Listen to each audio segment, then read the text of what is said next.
Hello students, I welcome you to today's session where we'll start with your new topic, that is gravitation. And this is one of the new topic of your chapter, laws of motion. And this is your third chapter. I hope you guys are doing well and at your home, and also constantly doing the numericals which have been taught to you in our lectures, as well as you are doing the textbook questions also. Okay, so let us begin with your today's session of learning, where we'll start with gravitation chapter. Okay, so gravitation, as the name implies, gravity. In that means the gravitation. That means ki if one particular body which is there fixed, that will always attract another body who's having certain mass with a force. That force is called as gravitational force. That means ki any within the universe, if any two bodies which are having masses, they will always attract towards each other, and that force is called as gravitational force. Okay, so this is very much simple, nothing new about it. And we also know that this is one of the gravitational force is the weakest force in nature. That means कि अभी तक in physics में हम चार forces हमें पता है, that is nuclear force, which is the strongest force in nature, and second is your electrostatic force, and third is your weak nuclear force, and fourth is your gravitational force. And this gravitational force is the weakest force in nature. ये आपको थोड़ा सा पता होना चाहिए, ठीक है. And this gravitational force is always attractive. देखो, दो कोई मास लेंगे हम, one particular mass having mass m1 and another mass which is having mass m2, they will always attract towards each other. ठीक है, हमेशा अट्रैक्ट होगा, रिपल्शन नहीं होता भाई. ठीक है, सो ग्रेविटेशनल फोर्स कभी भी रिपल्सिव फोर्स नहीं होता, हमेशा वो अट्रैक्टिव फोर्स होता है. इसके न्यूमरस एग्जांपल दे सकते हो ग्रेविटी का. ठीक है, like if I'll place this pen at certain height, okay, and if I'll allow to fall, it will come down. Okay, it will come down because of attraction of earth. So because of the attraction of earth on this particular pen, so that's why it is coming towards the center of earth. ठीक है, तो कोई भी body दूसरे body से attract करेगा. ठीक है, इफ इट इज अर्थ, अगर अर्थ पे है तो अर्थ हर एक बॉडी को अट्रैक्ट करता है towards its centre, and that is called its gravitational force. Okay, so let us begin with gravitational force, and let us start with the numerical expression also. Like we'll be doing numerical expression also in this particular session. Okay, so let us begin with what is gravitation and universal gravitational law. As you can see, what is universal gravitational law? It says every body in this universe attracts each other bodies with a force which is directly proportional to the product of their masses and inversely proportional to square of the distance between them. So this is universal gravitational law. That means कि universe में कोई भी body होगा, ठीक है, जिसका मास होगा, वो दूसरे मास को अट्रैक्ट करेगा. ठीक है, with a force which is directly proportional to product of their masses. देखो, हम एक एग्जांपल ले लेते हैं और इससे थोड़ा सा ज़्यादा क्लैरिटी आएगी आपको. थोड़ा सा डायग्राम वगैरह बना लेते हैं. ठीक है, देखो, suppose one body which is having a mass of m1.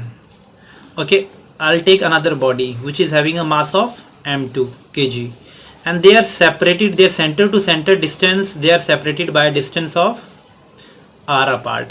Okay, so they will be attracted towards each other with a force which is called gravity, and this force is directly proportional to product of their masses, that is m1 into m2. This is the product of their masses. So this is universal gravitational law. So that means कि जो भी force जिससे ये attract होंगे एक दूसरे की तरफ, ठीक है, वो होगा डायरेक्टली प्रोपोर्शनल होगा दोनों के मास के प्रोडक्ट के बराबर, और this is also inversely proportional to square of the distance between them. So suppose the r is they are separated by a distance of r meter apart. Okay, so this is also called inverse square law. तो that means कि जितना दूर दूर जाते जाएंगे gravity कम होती जाएगी दोनों के बीच में, जैसे जैसे ये पास आते जाएंगे ग्रेविटी बढ़ती चली जाएगी. ठीक है, सो प्रोपोर्शनैलिटी कांस्टेंट हम अब हटा देते हैं, देखो।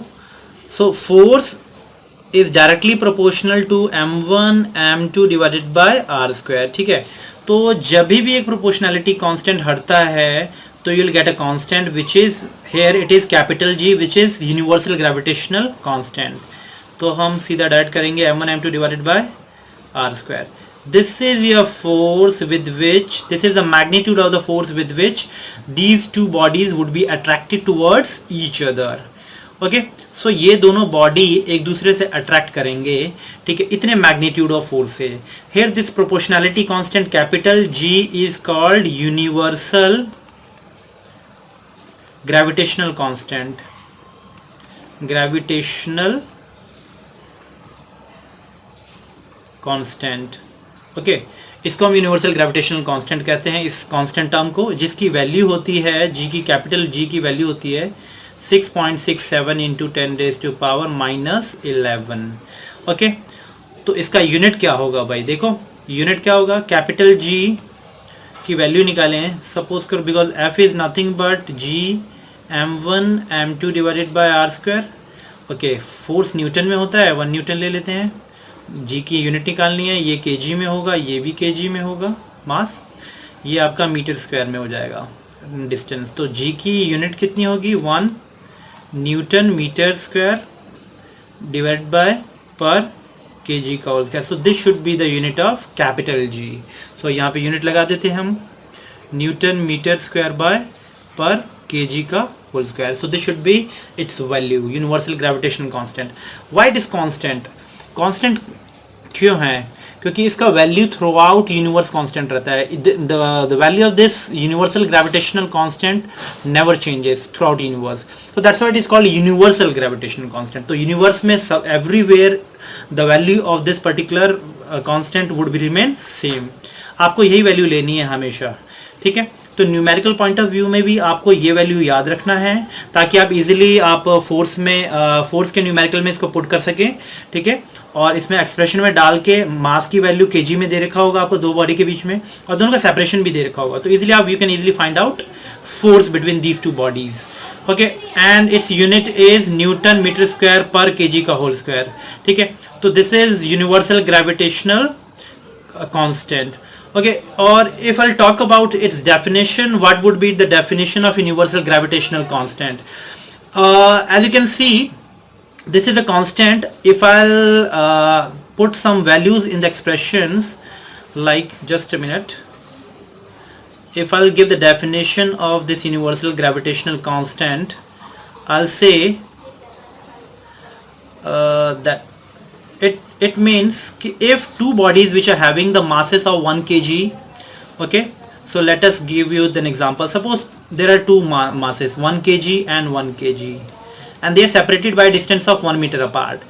So this force acting on this would be equal to G 1 kg multiplied by 1 kg divided by 1 ka whole square, because the distance, the separation between these two bodies would be 1 meter apart. So it is equivalent to G, capital G. So that means if I define universal gravitational constant, I'll say it is a force acting between the two bodies which are having the mass, which are having unit mass, and they are separated by a distance of 1 meter apart. So that force is called as universal gravitational constant, the value of this capital G. Okay, so you can easily define the universal gravitational constant also likewise. So this is all about force acting on these two bodies, and that is called gravitational force, and whose magnitude is equivalent to G m1 m2 divided by r square. Okay, and this force value has to be in Newton. Okay, its SI unit we already know. The SI unit of force is the CGS unit of force is dyne. It is dyne, and 1 Newton is equivalent to 10 raised to power 5 dyne. ठीक है, these expression that you need to know, because the force का unit कितना होता है भाई, ऐसा unit 1 Newton, and CGS unit force का कितना होता है, dyne. Okay, so 1 Newton is 10 raised to power 5 dyne. ये एक्सप्रेशन आपको याद रहना चाहिए, ठीक है। ये एक्सप्रेशन हम पहले भी पढ़ चुके हैं, ठीक है। एक चीज़ और बताना चाहूँगा मैं, this is nothing but this is a force on one because of second body. this is force on second because of one body. And okay, so magnitude and the magnitude of these two forces would be equal, and it is equivalent to this expression g1. So I'll write here over here, this is equivalent to f12 is equal to f21 is equal to f, which is equivalent to gm1 m2 divided by r square. तो ये आप expression याद रखेंगे, सीधा direct expression लिख सकते हैं, ठीक है। तो इसका फोर्स का डायरेक्शन होगा टुवर्ड्स m2, बट इसके फोर्स का डायरेक्शन होगा टुवर्ड्स m1, ठीक है। तो इस पे जो फोर्स लगेगा विच इज टुवर्ड्स m1, इस पे फोर्स जो लगेगा विच इज टुवर्ड्स m2, ठीक है, और दोनों का मैग्नीट्यूड सेम रहेगा, ठीक है। So this is all about universal gravitational law and the force with which the bodies are attracted towards each other. Okay, so एक थोड़ा सा एक्सप्रेशंस और ले लेते हैं जिससे आपको थोड़ा सा न्यूमेरिकल और थोड़ा सा ले लेते हैं जिससे आपको थोड़ा सा आइडिया लग जाएगा।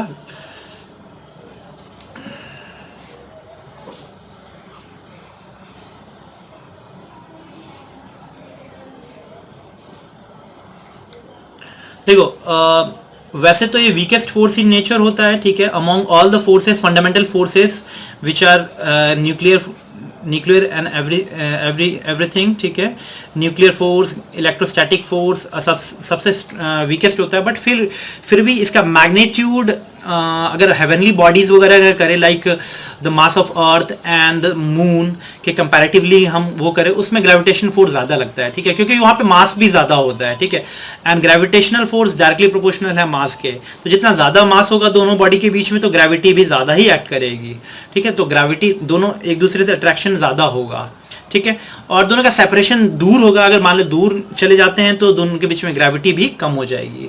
Okay, so this is it and now let us discuss one of the numerical. Suppose if a two bodies is given, ठीक है, they are separated by certain distance and the force of gravity acts on it. Okay, suppose and r is the separation between these two bodies. If the separation between these two body becomes double, separation दोनों का double हो जाता है, तो force, अब नया force कितना लगेगा भाई? देखो पहला फोर्स कितना होता है, जी m1 m2 divided by r square, ठीक है, this is m2, this is m1। okay, now again the separation between these two body becomes double, twice of r, the separation becomes 2r, so the new force acts on the body would become G m1 m2 divided by 2r का whole square. आप इस type से करेंगे तो it would become 1/4 of G m1 m2 divided by r square which is nothing but 1/4 of capital F। तो पहले वाले से फोर्स अब कितना हो गया, 1/4 हो गया। दैट मीन्स कि if the two masses which are held apart they are moved apart with the twice of distance as compared to the previous distance, then the force between the gravitational force between these two bodies becomes 1/4 if keeping masses constant. Okay, so this is how you can solve the numerical quotient also. Now let us begin with your new session, that is force due to gravity. Okay, this is also nothing, this is also the same term. If the one body is earth and if I'll compare another bodies which is having mass small m, okay, and it is held on the surface of earth, so with how much force it will be attracted towards the center of earth, that force is called as gravitational force. Okay, so it is the force with which the body around earth will be attracted towards the center of earth. Okay, so the force due to gravity is given by a relationship which is, as you can see in this particular diagram, this is a bigger body which is having mass, or you can say this is a planet and on the surface of this particular planet a small m mass has been placed. ये surface पे है इसके, ठीक है, तो इस पे जो force लगेगा towards इसके center में, ठीक है, is called as force of gravity. इसी पे force of gravity लगता है, ठीक है। Suppose this body, spherical bodies, ठीक है, having the the mass of capital M kg and having the radius of capital R, ठीक है। तो अब मैंने आपको ये आपको थोड़ा सा पता होना चाहिए कि the whole mass of the spherical body can be considered at its centre, ठीक है। तो इसको मैं एक बॉडी ले सकता हूँ जिसका मास सारा कॉन्सेंट्रेटेड कहाँ पे हो, इसके सेंटर पे हो, ठीक है, और आपके और ये if suppose this is you, आपके और अर्थ के सेंटर के बीच का डिस्टेंस कितना हो जाएगा then, So this would be the distance between you and which is nothing but capital R, radius of earth, ठीक है, या बिगर हेवनली बॉडी, ठीक है, या कोई भी दूसरा बॉडी उसका रेडियस के बराबर होगा. तो फोर्स आप इन दोनों के बीच में कितना लगेगा भाई? Force would be equal to G M small M capital M divided by capital R का whole square, because the separation between these two body would be capital R. Okay, so this is expression of force acting on that particular body and this is nothing but weight. इसी को हम weight कहते हैं, ठीक है, weight acting on the body, ठीक है, इसी को हम weight भी कह लेते हैं. This capital F is also equivalent to W, weight भी कहते हैं, which is nothing but m into g. Body का मास कितना है? m, ठीक है, तो ये इस पे सेंटर की तरफ कितना अट्रैक्ट होगा? m into g फोर्स है टुवर्ड्स इस सेंटर, ठीक है. इसी को हम कह लेते हैं मास इंटू ग्रेविटी, ठीक है. तो फोर्स कितना होता है? Mass into acceleration. तो मास आपका स्मॉल एम है and small g is an acceleration due to gravity. So this and these two expression would be equal. So likewise, ठीक है, तो अभी तक हम ये पढ़ते आ रहे हैं, the force with which the body is attracted towards the centre of earth is called its weight and that is also called the force of gravity which is acting on that particular body.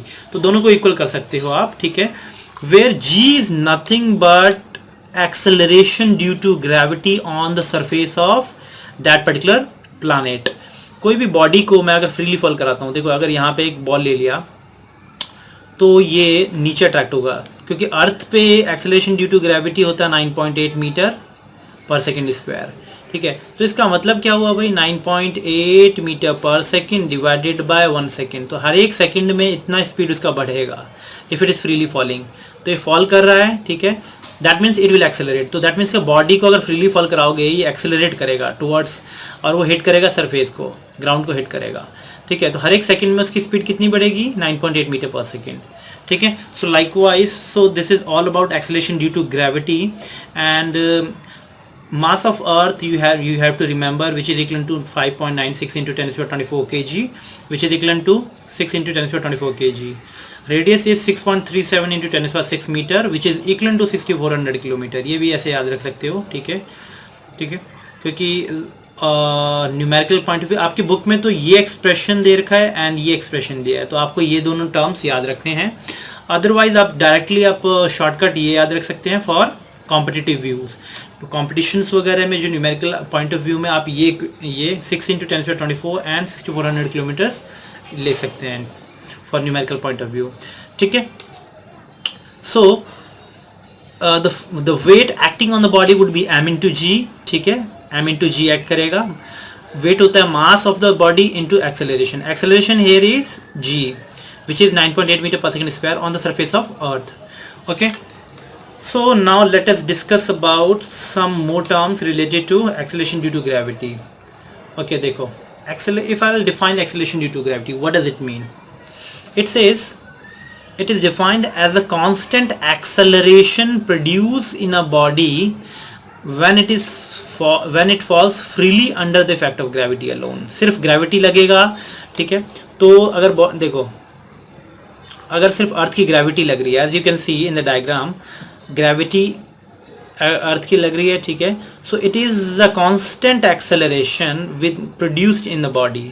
तो जब वो freely fall करेगा, तो जब ऊपर से गिरेगा, ठीक है, तो हर एक सेकंड में जब वो फ्रीली फॉल करेगा तो उस पर जो कांस्टेंट एक्सेलरेशन लग रहा है ऑन द सरफेस ऑफ अर्थ, ये सरफेस है अर्थ का सरफेस, या कुछ डिस्टेंस तक, नेग्लिजिबल डिस्टेंस तक एक्सेलरेशन ड्यू टू ग्रेविटी की वैल्यू सेम होती है, ठीक है.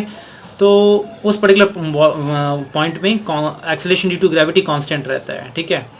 सो जो उसमें एक्सेलरेशन प्रोड्यूस होगा उस पर्टिकुलर बॉडी में while it is freely falling, ठीक है, because of the effect of gravity या attraction of earth, that acceleration is called as acceleration due to gravity, ठीक है. And it is denoted by symbol small ji.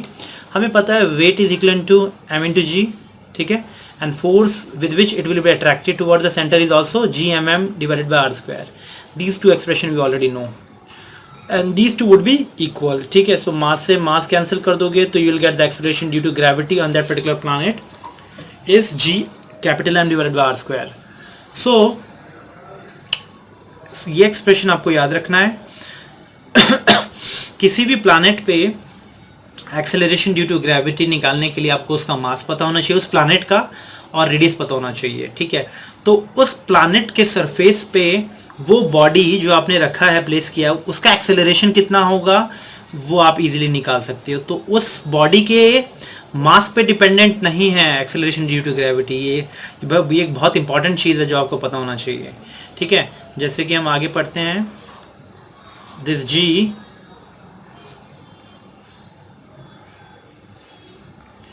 is given by gmm divided by r square। कोई भी planet, beat earth, beat any planet like Saturn, Jupiter, beat anything, beat star also, okay। But star में gaseous stars होते हैं, ठीक है। सो उनका लेना आपका थोड़ा सा, but spheric, if it is spherical, ठीक है, यू कैन इजीली टेक, ठीक है। आपको ऑन एन एवरेज उसका मास भी पता होता है, तो उसका सारा मास कॉन्सेंट्रेट कर सकते हो आप उसके सेंटर पे, ठीक है। तो कोई भी हेवनली बॉडी लो, ठीक है। सपोज करो हमने अर्थ ले लिया, ठीक है, अर्थ ले लिया, उसके सरफेस पे मास रखा स्मॉल m, तो उस पर this acceleration due to gravity जो g लगेगा इस पे depends upon the mass of that particular planet and radius of that particular planet, not on the mass of the object. Object के मास पे depend नहीं करता gmm divided by r square. एक चीज़ और यहाँ पे थोड़ा सा आपको आइडिया दे देता हूँ मैं, क्योंकि मैं आपको एक और सेशन में ये चीज़ बताऊँगा, ठीक है, कि सपोज़ करो एक सर्टेन हाइट पे है ये बॉडी, ठीक है, स्मॉल m, तो भी इस पे एक्सेलरेशन ड्यू टू ग्रेविटी लगेगा, late it B g dash, ठीक है, नया, क्योंकि सरफेस पे तो g लग रहा था, ठीक है। तो अब हाइट कितनी हो जाएगी, सेंटर से लेकर आपके बीच में आपका डिस्टेंस और इसके बीच का डिस्टेंस हो जाएगा now r plus small h। तो नाउ ये g डैश हो जाएगा, जो ग्रेविटी हो जाएगा वो होगा acceleration due to gravity at certain height would be gm divided by r square होता है ना। तो r क्या है यहाँ पे, r प्लस h का होल स्क्वायर। सो ये चीज़ हम, ये एक्सप्रेशन फिर से हम डिराइव करेंगे, ठीक है, फिर से हम पढ़ेंगे आगे भी, ठीक है। तो ये थोड़ा सा पता होना चाहिए आपको कि जैसे जैसे आप हाइट पे जाएंगे एक्सेलरेशन ड्यू टू ग्रेविटी भी कम होती चली जाएगी, but at certain height means on the surface of earth, ठीक है, कुछ डिस्टेंस तक value of acceleration due to gravity is gm divided by r square whose value is equal to 9.8 metre per second square, ठीक है। तो ये हम numerical में भी करेंगे, और यहाँ पे भी एक्सप्रेशन में देख सकते हो acceleration due to gravity of earth is gm divided by r square, ठीक है, where g is acceleration due to gravity on earth. इसकी वैल्यू पुट करो आप 6.67 × 10⁻11 g की, कैपिटल G की, मास ऑफ अर्थ की वैल्यू पुट किया और रेडियस ऑफ अर्थ की वैल्यू पुट किया, ठीक है। Solving this equation you will get 9.8 metre per second square, ठीक है। जहाँ नहीं दे रखा न्यूमेरिकल में आपको वहाँ पे 9.8 ही लेना है, जहाँ दे रखा है ऑलरेडी वहाँ पे 10 आपको दे रखा होगा, 10 metre per second square, okay. So this is the value of acceleration due to gravity on the surface of earth, and as we keep on moving at certain altitude the acceleration due to gravity will keep on decreasing, it will keep on decreasing, decrease करता चला जाएगा, ठीक है। So now let us discuss what is the acceleration due to gravity on the surface of moon। अब किसी भी planet का निकाल सकते हैं, ठीक है। बस उस प्लानट का रेडियस पता होना चाहिए आपको, उस प्लानट का मास पता होना चाहिए, तो you can easily find out the acceleration due to gravity on the surface of that particular planet और at the vicinity of that particular planet, या उसके चारों तरफ एक्सेलरेशन ड्यू टू ग्रेविटी कितने हाइट पे, सर्टेन हाइट पे भी निकाल सकते हो आप, ठीक है। तो देखो आपकी बुक में भी आपको सर एक्सप्रेशन भी है, द एक्सप्रेशन ऑफ मून, और आपको पता भी होना चाहिए, ठीक है। मून का mass let it be capital M small m, ठीक है। इसकी वैल्यू होती है 7.36 × 10⁻22, ठीक है। Radius of moon is this, okay. Putting these in the equation of acceleration due to gravity on the surface of moon, you will get 1.6 meter per second square, which is close to 1/6 as compared to 9.8, ठीक है। इसका 1/6 है, तो that means कि acceleration due to gravity on the surface of moon is 1/6 as compared to the acceleration due to gravity on the surface of earth, okay. तो इसका मतलब gravity भी 1/6 ही होगी, क्योंकि ग्रेविटी क्या होता है भाई किसी भी प्लानट पे, सपोज करो जी इस प्लानट का पता है आपको, आपका मास m है, तो आप पे ग्रेविटी कितना लगेगा, m × g, ठीक है। अगर g घटेगा तो ग्रेविटी भी घट जाएगा, तो लाइकवाइज मून पे g कितना होगा, वेट कितना होगा। सपोज आप मून पे चले जाओ तो आप पे फोर्स कितना अप्लाई होगा, आपका मास स्मॉल है, बिकॉज मास नेवर चेंजेस, ठीक है, mass is constant term and mass never changes. यहाँ पे ठीक है इसकी वैल्यू होगी acceleration due to gravity on moon is g/6, तो you will get your weight would be mg/6, ठीक है। तो weight would be so the force with which you will be attracted towards the centre of moon would be 1/6 as compare to earth, ठीक है। So this expression is 1/6 of GE and the weight would also be equivalent to 1/6, ठीक है। तो force भी कह देंगे हम 1/6 हो जाएगा। तो इसीलिए आप मून पे आपने देखा होगा एस्ट्रोनॉट्स वगैरह क्या होता है, वो जंप करते हैं तो वो एक जंप बहुत लंबा जंप होता है उनका, क्योंकि ग्रेविटी कम है वहाँ पे, ठीक है, ग्रेविटी 1/6 है वहाँ पे, ठीक है। तो इसलिए वो जंप कर जाते हैं एक दूसरे से दूसरी जगह, ऑल्दो वहाँ पे आपका atmosphere is not there on the surface of moon, so that's why they can not come out without space suit, वो बिना स्पेस सूट के बाहर नहीं आ सकते हैं, ठीक है। So this is it. So this is all about acceleration due to gravity on any particular planet. किसी भी पर्टिकुलर प्लानट पे एक्सेलरेशन ड्यू टू ग्रेविटी आप निकाल सकते हो, ठीक है। बस उसका मास पता होना चाहिए और उसका रेडियस पता होना चाहिए, ओके। और एक चीज़ और यहाँ पे आपको बता दूँ, what is the difference between weight and mass? Mass of the body is nothing but quantity of matter contained in a body, ठीक है। mass क्या होता है? mass is nothing but quantity of a matter contained in a body, ठीक है। and its value is measured in kg, kilogram में major करते हैं, and it is a scalar quantity, mass scalar quantity है, ठीक है, and स्केलर क्वांटिटी है, and whose value never changes, ठीक है, हुज वैल्यू रिमेन्स कांस्टेंट। अगर एक 1 kg का मास आप अर्थ पे रखो या सरफेस ऑफ अर्थ पे रखो या मून पे रखो, दोनों का वहाँ पे भी 1 kg होगा, यहाँ भी 1 kg होगा। And what is weight? Weight on the other hand is a force, ठीक है, with which it will a certain mass will be attracted towards that particular planet, okay, towards its centre, okay. So this is the force with which that particular body will be attracted towards that particular planet, okay. And weight is a scalar, weight is a vector quantity, ठीक है, whose value में change vary कर सकता है, ठीक है। weight अगर यहाँ पे अर्थ पे mg है तो आपका मून पे क्या होगा, mg/6, ठीक है। so weight can vary, it is a vector quantity। तो ये सब expressions आपको थोड़ा सा पता होना चाहिए, it may change, okay। now you may also know the equation of motion under freely fall, क्योंकि you already know about the acceleration due to gravity। तो कोई भी बॉडी जब फ्रीली फॉल करेगा उस पर एक्सेलरेशन कितना लगेगा, वो होगा एक्सेलरेशन g, उसकी वैल्यू क्या लोगे आप, 9.8 मीटर पर सेकेंड स्क्वायर, ठीक है। सो अब हम थोड़ा सा एक्सप्रेशन पढ़ेंगे, थोड़ा सा मैं एक न्यूमेरिकल पॉइंट ऑफ व्यू से भी आपको थोड़ा बताऊंगा, तो उससे भी थोड़ा सा क्लैरिटी आ जाएगी आपको, ठीक है। देखो,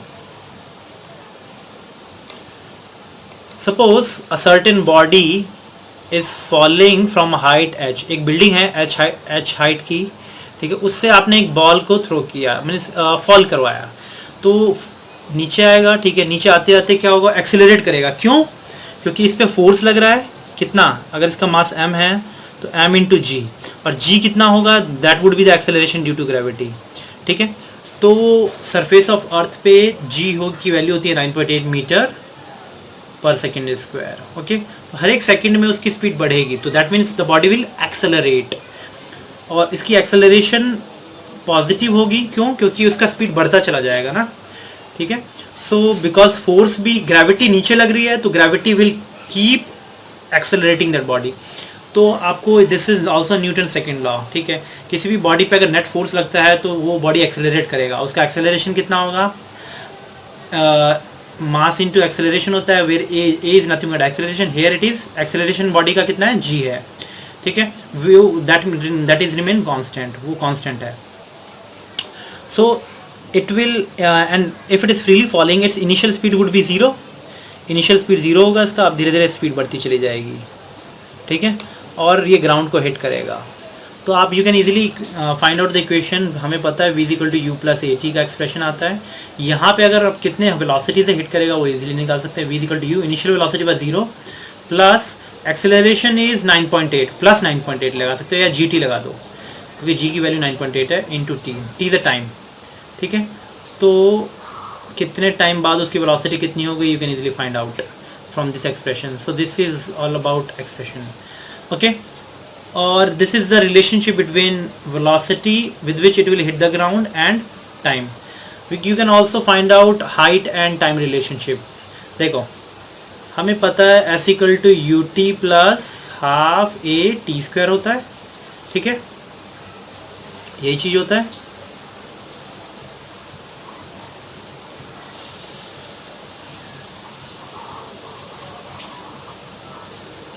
सो दैट मीन्स कि इफ कोई भी बॉडी एस हाइट तक गिरता है, इसका डिस्प्लेसमेंट कितना है एस, तो displacement is equal to s equal to U T plus half A T square.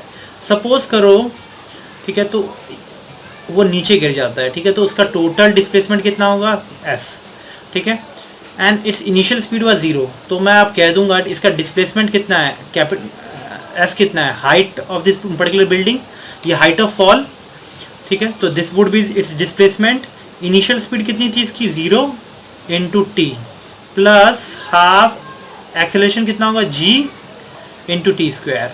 ठीक है, तो दिस एक्सप्रेशन इज 0, तो you'll get h is equal to half g T square. यहाँ पे g पॉजिटिव लेंगे, पॉजिटिव 9.8, बिकॉज जब freely fall कराते हैं ग्रेविटी भी उसी डायरेक्शन में उसको खींचता है. ठीक है, सो दैट्स वाई इसकी स्पीड बढ़ती चली जाएगी. ओके, लाइकवाइज आप ये भी एक्सप्रेशन फाइंड आउट कर सकते हैं. V square minus u square is equal to 2as होता है. तो v square final velocity, initial velocity कितनी थी 0 का whole square is equal to 2gh, because here displacement is h.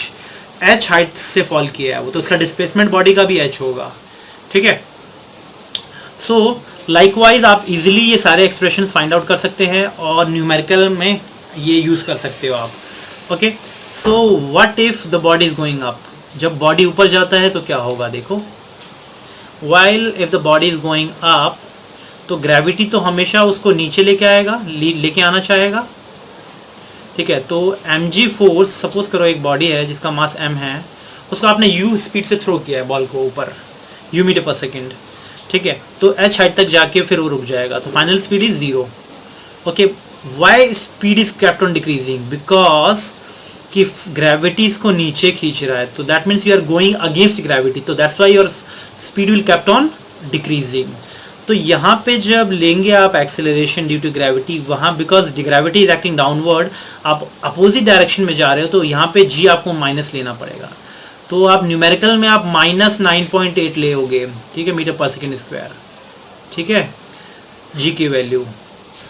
So acceleration की वैल्यू माइनस 9.8 ले लेना एक्सप्रेशन में. ठीक है, g की वैल्यू माइनस g ले सकते हो, like v equal to u plus 80. Final speed कितनी होगी इसकी 0. ठीक है, इनिशियल स्पीड कितनी है u. ठीक है, इनिशियल स्पीड इज u.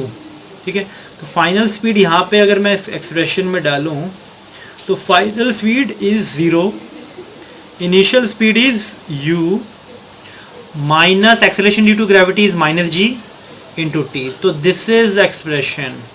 ठीक है, you will get s equal to U T plus half A T square. ठीक है, तो इसका एक्सप्रेशन अगर हम डालें तो यू विल गेट ऊपर हाइट डिस्प्लेसमेंट कितना है इसका h, initial speed is u T plus not plus, it would be minus half g T square. तो ये एक्सप्रेशन यूज करोगे आप while it is going up. तो this is the relationship between displacement and initial velocity and time. ठीक है, यहाँ पे g की वैल्यू सीधा डायरेक्ट 9.8 पुट कर देना, क्योंकि आपने ऑलरेडी माइनस साइन ले लिया है. ठीक है, okay, same is the equation for this. You can easily find use v square minus u square is equal to 2gh, where acceleration due to gravity can be taken as minus. ठीक है, तो यहाँ पे आप expression भी minus ले सकते हो. देखो इसको एक्सप्रेशन यूज करोगे कैसे, देखो फाइनल स्पीड 0 का होल स्क्वायर, इनिशियल का whole square is equal to 2g, acceleration due to gravity is minus g h. ठीक है, तो नेगेटिव से negative sign cancel, you will get u is equal to root 2gh. ठीक है, ये expression भी आप ये सीधा डायरेक्ट लिख सकते हैं. Okay, and numerical question while it is freely falling में एक दो चीज़ मैं और आपको बता देता हूँ. जैसे कि आपने ये एक्सप्रेशन यूज़ किया था, जब बॉडी नीचे आता है तो कितने वेलोसिटी से हिट करेगा, v वेलोसिटी से. ठीक है, तो ये if I use this particular equation, this third equation, you will get v square is equal to 2gh which is nothing, so v is nothing is equal to root 2gh। ठीक है, तो ये expression भी याद रखना है आपको। कोई भी बॉडी अगर h हाइट से गिरती है नीचे, उस पर फोर्स कितना लगेगा भाई? उस पर फोर्स लगेगा √2, उस पर कितना वेलोसिटी से वो हिट करेगा ग्राउंड को? √2gh। ठीक है, तो अगर कोई हाइट h हाइट से बिल्डिंग से गिर रहा है, ठीक है, इसमें कितने वेलोसिटी से हिट करेगा? √2gh। सीधा फाइनली सीधा डायरेक्ट लिख सकते हो आप। ठीक है, तो अब थोड़ा सा एक न्यूमेरिकल आपको दिखाते हैं, देन उससे आपको थोड़ा सा क्लैरिटी आ जाएगी। सपोज एक बॉडी है, ठीक है, 100 मीटर टॉल बिल्डिंग है, उससे उसको आपने फ्रीली फॉल कराया है। ठीक है, what is the velocity with which it will hit the ground? सीधा मैं पुट कर सकता हूँ इक्वेशन में v is equal to √2gh। ठीक है, ये भी आप सीधा डायरेक्ट पुट कर सकते हो, तो you will get v is equal to √2gh।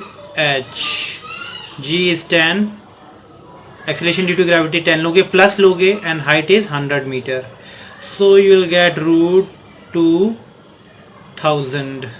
ठीक है, that is nothing but 10√20 metre per second. तो this would be the value of velocity with which it will hit the ground. ठीक है, so likewise आप numerical और कर सकते हो, प्रैक्टिस कर सकते हो। ठीक है, यूजिंग 3 इक्वेशंस आप you can easily find out the, if one value is given you can easily find out another value. Okay, same if I'll take, if a body is going upward, अगर body upward जा रहा है, so that means acceleration due to gravity has to be negative. ठीक है, एक चीज़ और, suppose if it has fallen a distance of 50 metre, तो 50 मीटर पे इसकी वेलोसिटी कितनी होगी? v equal to u plus at पता है, हमें पता है एक्सप्रेशन, तो v is equal to initial speed is 0 plus acceleration due to gravity is plus 10 into t। Time पता होना चाहिए, वो नहीं पता हमें। ठीक है, तो अगर हमें पता है दिस इज 50 मीटर, हमें डिस्प्लेसमेंट पता है, you can easily find out v square is equal to u square minus u square is equal to 2gh। या सीधा डायरेक्ट इसी से इक्वेशन से आप, हमने सीधा पता था हमें √2gh होता है।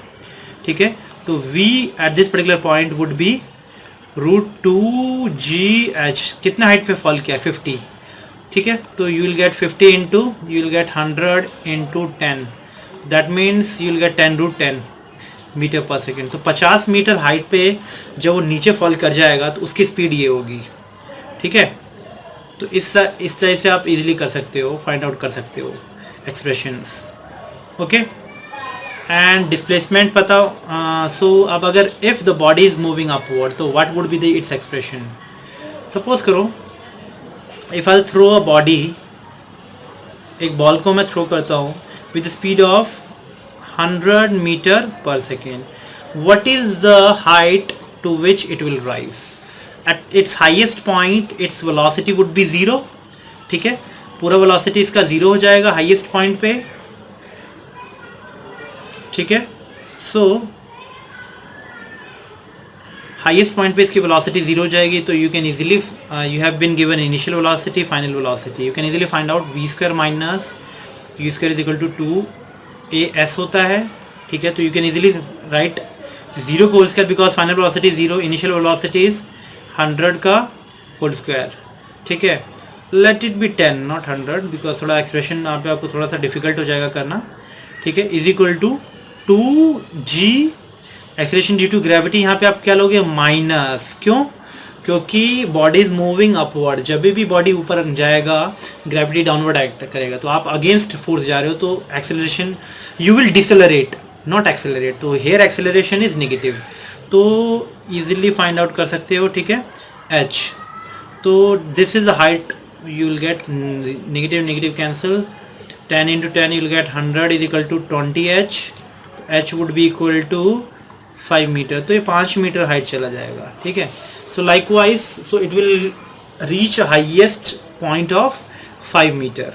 ठीक है, so this is how you can do numerical. I hope numerical बहुत आसान होते हैं, इसके ज़्यादा कोई डिफ़िकल्टी आपको आएगी नहीं। ठीक है, बस आपको सिर्फ एक्सेलरेशन ड्यू टू ग्रेविटी का साइन कहाँ यूज़ करना है वो आपको पता होना चाहिए। ठीक है, and acceleration due to gravity on any particular planet depends upon the planet's mass as well as radius of that particular planet. ये पता होना चाहिए आपको, ठीक है, and it may also vary, ठीक है, depending upon these two factors. Okay, I hope you liked today's video. ठीक है, in next session we'll be doing some of the numerical quotient of this gravitational chapter, as well as I'll do some more expressions which are competitive expressions that I'll be covering in the coming sessions. Okay, do take care of yourself. Okay, thank you.